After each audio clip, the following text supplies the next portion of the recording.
event for me, and I'm extremely grateful to McGill for hosting this launch and for their interest in the book's appearance. So, as Pablo said, my opening remarks are going to be very, very brief and schematic. I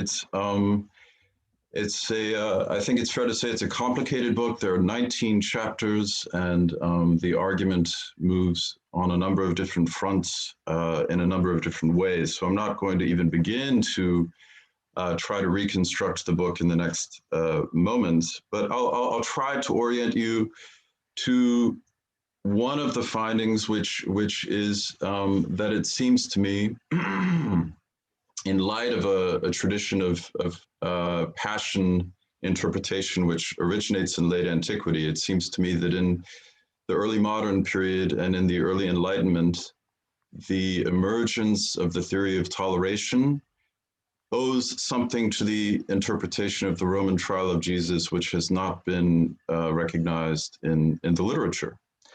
And so we can begin with a comment by Thomas Hobbs, who is a great, I think we will all know and agree, is a great theorist of power, of force, vis, in political life. And in book 3 of Hobbes's Leviathan, so this is the middle of the very tumultuous 17th century, Hobbes makes this absolutely unqualified claim. Faith hath no relation to, nor dependence at all upon compulsion. So in the next 10 or 15 minutes, I'm just going to try to sketch a particular way of seeing how not only Hobbes, but many other formative thinkers of the early modern and early Enlightenment period see the Roman trial of Jesus as providing a sort of formal demonstration of the divergence of faith and compulsion. But I want to actually step back and provide a sort of brief literary introduction before we move back to Hugo Grothius and Thomas Hobbes and Samuel Puffendorf in just a moment. And I want to reflect on, let's see if I can, on this first slide. What we have here, of course, is a highly abstract cross and a rather interestingly realistic depiction of Jesus of Nazareth. And then at the top, we have an acronym. The only writing in the picture is reduced to this set of letters. Jesus famously never wrote, with one minor exception in the Gospel of John. So Jesus wrote nothing. So Jesus is here depicted as dying. There is a text connected to his death, but it is not a text that he wrote. Furthermore, the text is a Roman acronym, and the text, which I'll clarify in just a moment, the text declares that Jesus is not himself Roman. So I think all of these things are interesting and bear reflection. But I want to begin with a scene in James Joyce's famous novel, Ulysses, which was published 99 years ago in 1922. And the great wanderer Leopold Bloom finds himself in church. Of course, Leopold Bloom is not a Christian. He's a Jewish European, and he sees these 4 letters on the back of the chasuble of the priest who is officiating, and he thinks to himself, what does this mean, these 4 letters? And he thinks, iron nails ran in. Well, of course, we see the iron nails in the image, and this is quite a humorous and in many ways an acceptable sort of recollection. But I think part of the task that I set myself in this book was to begin with the recognition that even this misremembering of the iconography and the drama of the death of Jesus, even this misremembering in 1922, this humorous scene in Ulysses, is far more sophisticated than what most of us are capable of in 2021. I think most of us would not even be able to sort of conjecture what INRI means 100 years later. So I did set myself the task of trying to allow us to begin to ask questions about the memory and the remembering and the misremembering of the death of Jesus, which would make us at least able to understand Leopold Bloom's moment of confusion 99 years ago. Well, these four letters, of course, mean Jesus Nazarenus Rex Judaeorum, which, as I've said, these are not Jesus's words that will become important. They're not words that are even uttered in a language he spoke. But they are words that these are perhaps the only words which we can ascribe with some historical rigor to the Roman prefect of Judea, Pontius Pilate. Weirdly enough, this is rarely noted in the commentaries. This will come out in the question time. There's a long history of contestation and questioning about whether Pilate wrote any record of the trial of Jesus. The short answer is no. But Pilate did write something, and we seem to have something that Pilate wrote.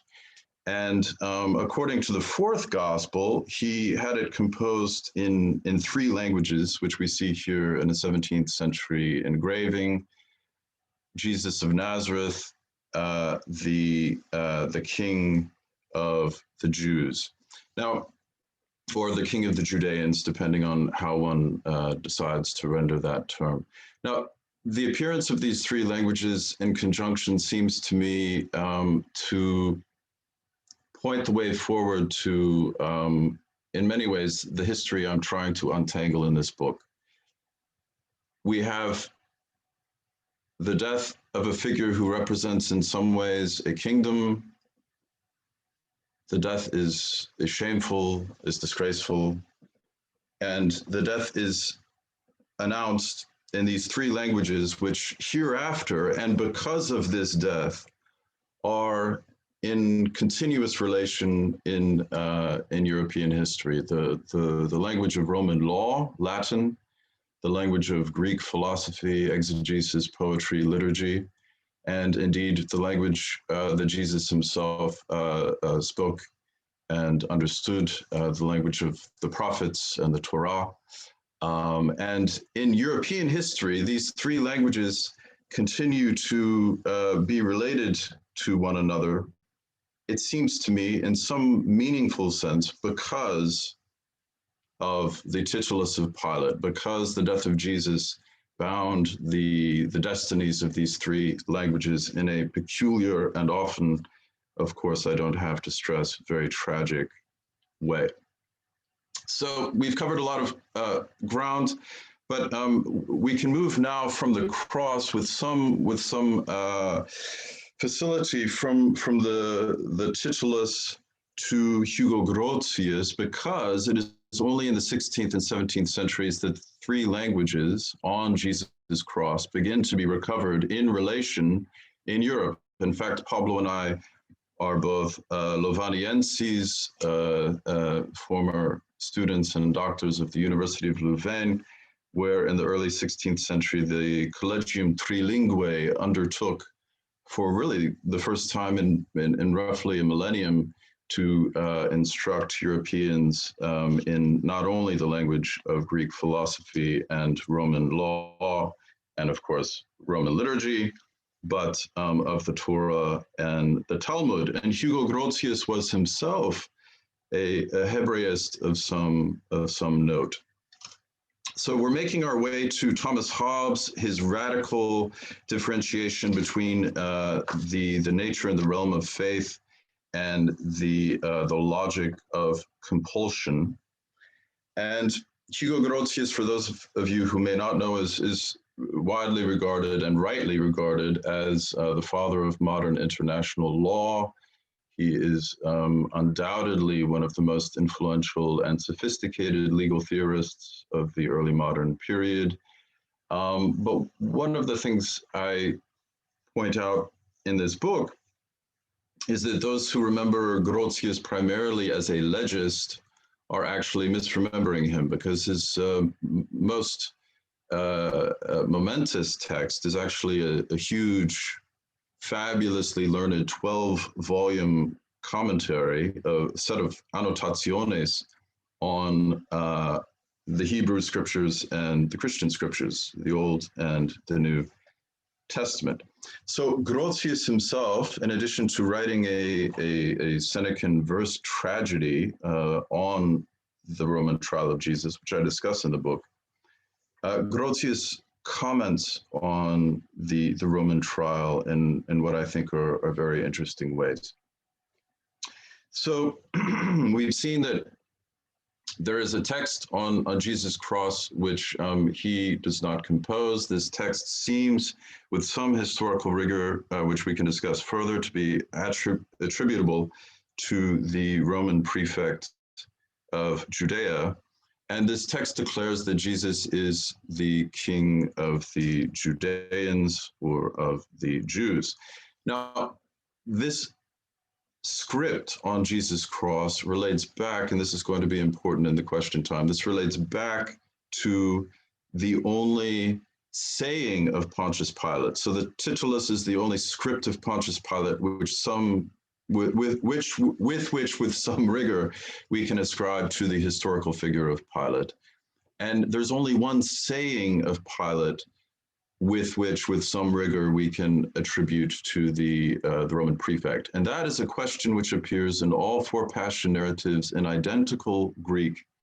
There's a moment in which Pilate says to Jesus, "Are you the king of the Judeans?" This is the only element in all four Roman trials which is preserved or copied, reiterated, re-elaborated in identical language in all of the canonical Gospels. So what's interesting about Grothius' interpretation, which is going to lead us forward, is his interpretation of Jesus' reply. Now, Jesus' reply to this question in all four canonical Gospels is quite evasive. He does not say, "I am." He says, "You say it," which this is a kind of endless ambiguity, which incidentally, it is registered in the Passion narratives as an ambiguity. Pilate is a bit frustrated with Jesus. He refuses to defend himself. We can talk about that as well. But this is an ambiguity which I think is politically consequential. But Grothius affirms that this is not a denial. He reads this as an affirmation. When Jesus says, "You say I am the king of the Judeans," Grothius, the preeminent legal theorist of the 17th century, reads this as an affirmation of Jesus' kingship. But he makes a crucial caveat. He says that Jesus only affirms that he is a king in a certain sense, certo sensu. In a certain sense, I am a king. This is the ambiguity that Grothius hears and reflects upon in his monumental commentary on the Roman trial of Jesus. So Grothius comes to what is a very sort of classic, as we'll hear more in the question time, a kind of classic Christian solution. And he says, well, what does this mean to be a king in a certain sense? Grothius says Jesus is a heavenly king. And he actually is able to appeal to a very interesting scene in Eusebius of Caesarea's ecclesiastical history, which we can discuss further if you like, in which several of Jesus's cousins are interrogated by a Roman emperor, and they say Jesus's kingdom is heavenly, it comes at the end of the world, it's not political. And Grothius in the 17th century cites this text to justify his interpretation. But all we need to understand now is that the rather fierce-looking 15-year-old Hugo Grothius in the slide He affirms Jesus' reply to Pilate as a qualified affirmation which affirms Jesus' kingship. Now we come to Thomas Hobbes, whom I've already introduced. And Thomas Hobbes eliminates the qualification that Grothius wants to hold on to. And Hobbes asserts very, very strongly, quote, "Our Savior as man was not king." So this influences in very complicated ways, which I sketch out in my chapter, Hobbes's peculiar articulation of what I call secular and sacred authority and power. But all that matters here is that Hobbes breaks with Grothius in interesting ways by denying Jesus' earthly kingship absolutely, no qualification. But nevertheless, Hobbes uses his reading of the Roman trial of Jesus to come to the conclusion that, quote, "Clerics have no power to punish for not believing." So Grothius uses the qualified kingship of Jesus in ways that I haven't entirely explained to begin to secularize early modern law. Hobbes breaks with Grothius' conception of Jesus' qualified kingship. He denies the temporal authority of the church absolutely, but nevertheless uses his reading of the Roman trial of Jesus to come to the conclusion that those who carry the authority of the church have, quote, "no power to punish for believing." This is, of course, very similar to the statement with which I opened. And and this brings us to Samuel Puffendorf, who returns, who is heavily influenced by Thomas Hobbes, but who returns to Grothius's reading of the Roman trial of Jesus and nuances it in what I find to be very interesting ways. So if this seems overly compressed, I'm trying to keep to the allotted time. And I just have to say there are rather intricate chapters devoted to each of these figures in the book. And again, these are 3 of 19 chapters. So I do hope the golden thread will shine through. So Puffendorf is one of the great lights of the early Enlightenment. He's very influenced by Thomas Hobbes, but the one aspect of Hobbes's thought which he finds totally intolerable is Hobbes's absolute denial of Jesus' kingship. And so Puffendorf devises in a very interesting book he wrote in 1687, he devises a new, strangely enough, a new epithet for Jesus, which I have not found anywhere in the commentary tradition. It's entirely orthodox, meaning it has precedents which go back to Augustine and before.